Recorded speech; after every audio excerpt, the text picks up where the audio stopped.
दोस्तों नमस्कार, मैं जगन्नाथ गौतम, देश रोजाना चैनल पर आपका स्वागत है। दोस्तों, मैं जैसा कि बार बार कह रहा हूं कि राजनीति में जो ना हो जाए वो थोड़ा है, और कब क्या हो जाए ये भी कोई भविष्यवाणी नहीं कर सकता, और कब किसका टिकट कट जाए, और वो भी भाजपा में मोदी शाह की राजनीति में कोई नहीं जानता कि यहाँ बड़े बड़े चेहरों, केंद्रीय मंत्रियों के भी टिकट बड़े आराम से काट दिए जाते हैं। कल किसका टिकट कटेगा कोई नहीं जानता। अब कोई लंबा समय लोकसभा चुनावों में बचा नहीं है। जैसे ही 9 दिसंबर को 5 राज्यों के विधानसभा चुनावों के नतीजे आएंगे, उसके तुरंत बाद लोकसभा चुनाव की तैयारी शुरू हो जाएगी।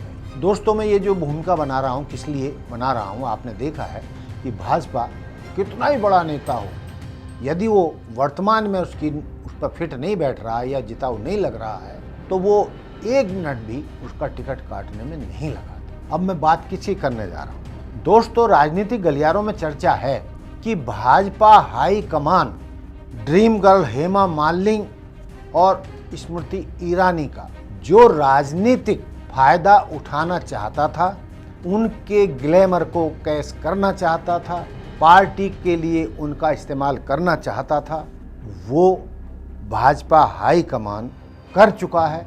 इसलिए ये माना जा रहा है कि संभवतया हेमा मालिनी जी को इस बार लोकसभा का टिकट शायद ना मिले।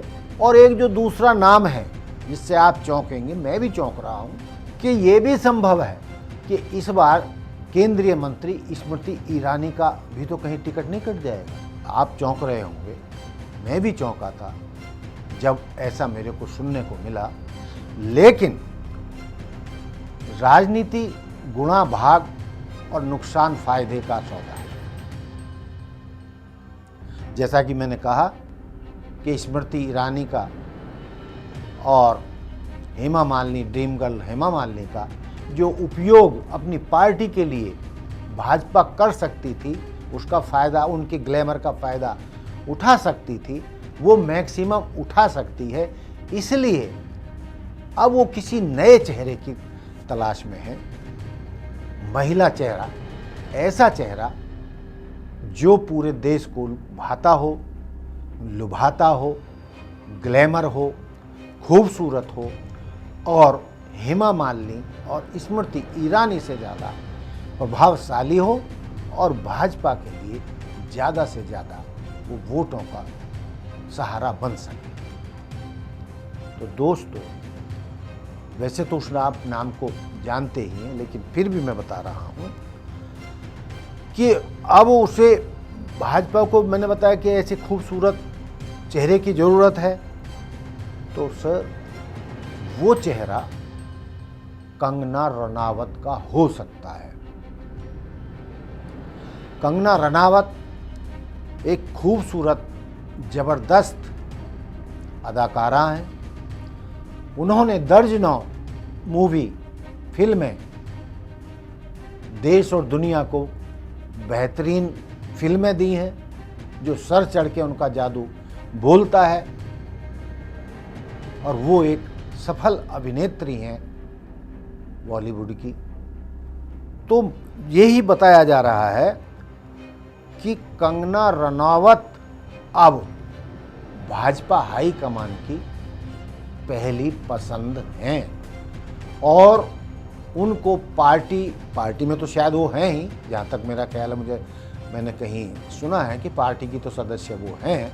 लेकिन जिस तरीके से कंगना रनावत मोदी जी की फैन है, मोदी जी को भगवान मानती हैं, और उनको ऐसा इतिहास पुरुष मानती हैं जो भविष्य, ना हम तो क्या बोलते हैं कि ना पहले कभी हुआ है, ना भविष्य में कभी होगा, और उनकी इन्हीं बातों से प्रभावित होकर मोदी जी उन पर मेहरबान हो सकते हैं। जबकि कंगना रनावत खुद इशारा कर चुकी हैं, जब हिमाचल विधानसभा के चुनाव चल रहे थे तो पत्रकारों ने पूछा था कि क्या कंगना रनावत भाजपा में शामिल हो सकती हैं, चुनाव लड़ सकती हैं। तो भाजपा के राष्ट्रीय अध्यक्ष ने कहा था कि उनका स्वागत है, लेकिन वो चुनाव कब लड़ेंगी, कैसे लड़ेंगी, कहाँ से लड़ेंगी, ये फैसला भाजपा हाईकमान ही लेगा। तो ये लगभग तय माना जा रहा है कि आने वाले चुनावों में कंगना रनावत भाजपा की स्टार प्रचारक हो सकती हैं और उन्हें हिमाचल प्रदेश से किसी भी सीट पर चुनाव लड़ाया जा सकता है और जितनी उनकी प्रसिद्धि है उनको हिमाचल से बाहर भी चुनाव लड़ाने पर भाजपा नेतृत्व सोच सकता है। तो दोस्तों, ये था मेरा आज का मुद्दा कि राजनीति में ड्रीम गर्ल हेमा मालिनी और स्मृति ईरानी, जो दोनों ने बहुत तरक्की की भाजपा में रहकर, बहुत ऊंचाइयों पर पहुंची एक कलाकार होते हुए भी, लेकिन शायद अब इन दोनों का जादू ढलान पर है।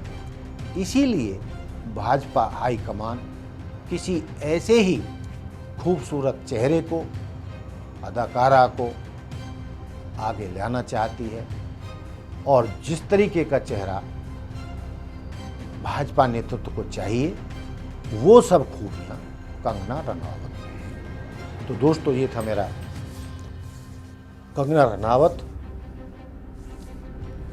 स्मृति ईरानी और ड्रीम गर्ल हेमा मालिनी के ऊपर एक विश्लेषण था आने वाली राजनीति को लेकर, आने वाले लोकसभा के चुनावों को लेकर। देखते रहिए देश रोजाना। जय हिंद, जय भारत, जय संविधान। नमस्कार। हमारे साथ जुड़े रहने के लिए देखते रहिए देश रोजाना का YouTube चैनल सब्सक्राइब कीजिए। साथ ही देश रोजाना की खबरें सबसे पहले देखने के लिए प्रेस कीजिए बेल आइकन।